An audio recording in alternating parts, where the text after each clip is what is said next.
I'll never forget a moment in Africa when I was teaching.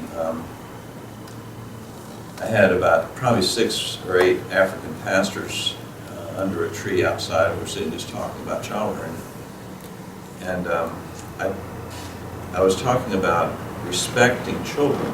If you want children to respect you, that you need to respect them first. You have to see who they are and respect them as who they are, as opposed to assuming that there's something and that you can make happen because your assumption is going to happen.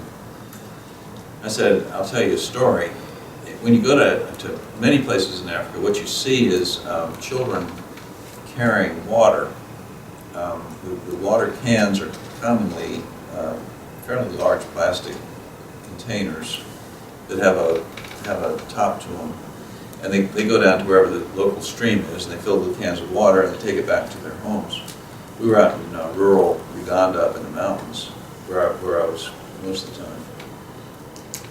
time.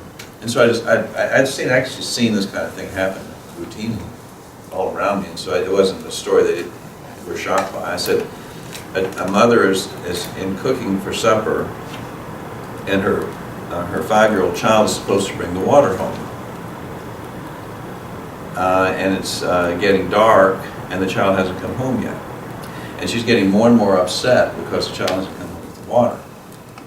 And then it actually is dark, and the child finally comes into the house, and when she yells at him and strikes him and takes the water can from him. And when she pours the water out, she finds out there's only about 1/3 of a can there.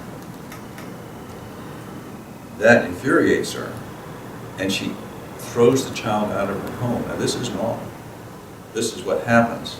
The children in these settings, in the villages, would then go spend the night with an aunt or with an uncle or something like that. That's where they would go next. If they knew to do this, they would find another person in the village that they would stay with that night. So she throws the child out of the home, a 5-year-old, and she thinks she's teaching the child that the child needs to bring the water home on time. I said, now, I'd like to tell you more about the story. Now, once again, the people I'm talking to, that's normal. Everyone would agree, yeah, that's the way it would work. I said, let me tell you a different part of the story, and that is the child got the water, filled the can up, was about halfway back home, dragging the water can behind him, and he tripped. And when he tripped, the water can fell open and water spilled out. He knew he was going to get in trouble if he didn't have enough water in the can. He knew that. And it was getting dark. And he knew that if he went back to get water for the can, that it was going to get darker. And so he decided he'd have to go back and get more water. And so he went back to the stream to try to get more water. And while he was doing that, it was getting darker and darker to where he couldn't really see what he was doing anymore. And so he decided he had to turn around and go back home again. And this is what made him so late. He comes in the house, his mother yells at him, and then his mother throws him out of the house. Now, what does he learn from this? What does the child learn from this? The child learns that if I spill the water, if I'm late bringing the water home, then I'll get yelled at and she'll strike me.